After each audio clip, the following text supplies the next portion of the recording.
সবাই বলে তোমরা ছেলে মানুষ, ইয়ং জেনারেশনের পোলাপাইন, তোমাদের জীবনটা অনেক আনন্দের, কিন্তু তারা বুঝে না একটা ছেলের জীবনে অনেক কষ্ট আছে। একটা ছেলে ঘরে বসে থাকলে টাইম নষ্ট করতেছে, ঘর থেকে বাইর হলে ছেলে খারাপ হয়ে গেছে, আড্ডা শিক্ষা গেছে। যখন কোনো সমাবেশে একটা ছেলে উচিত কথা বলে তাহলে সবাই বলবে ছেলেটা একটু বেশি কথা বলে, আর যদি চুপচাপ থাকে তাহলে বলবে ছেলেটা বোকা শোকা, কোনো কথাবার্তাই বলে না। আর ঘর থেকে খরচের জন্য টাকা খুঁজলে তখন বলে তুই কবে ইনকাম করবি। আর যখন নিজে ইনকাম করে নিজের কিছু শখ আহ্লাদ পূরণ করে তাহলে সবাই বলবে বাহ সুন্দর, টাকার গরম দেখাইতেছে, টাকার অহংকার দেখাইতেছে। তারপর যদি দেশে কিছু করতে না পারে তাহলে বলবে বিদেশ চলে যা, বিদেশে অনেক টাকা ইনকাম করা যায়।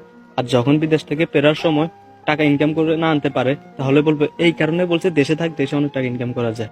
আর লাস্ট একটা ফাইনাল কথা হচ্ছে, একটা মেয়ে যদি এক ফোঁটা চোখের পানি পেলে হাজারটা মিথ্যা কথা বলে সবাই বিশ্বাস করবে, আর একটা ছেলে যদি সারাদিন কান্না করে হাজারটা সত্য কথা বলে কেউ বিশ্বাস করবে না, যতক্ষণ ছেলেটা মারা না যাবে।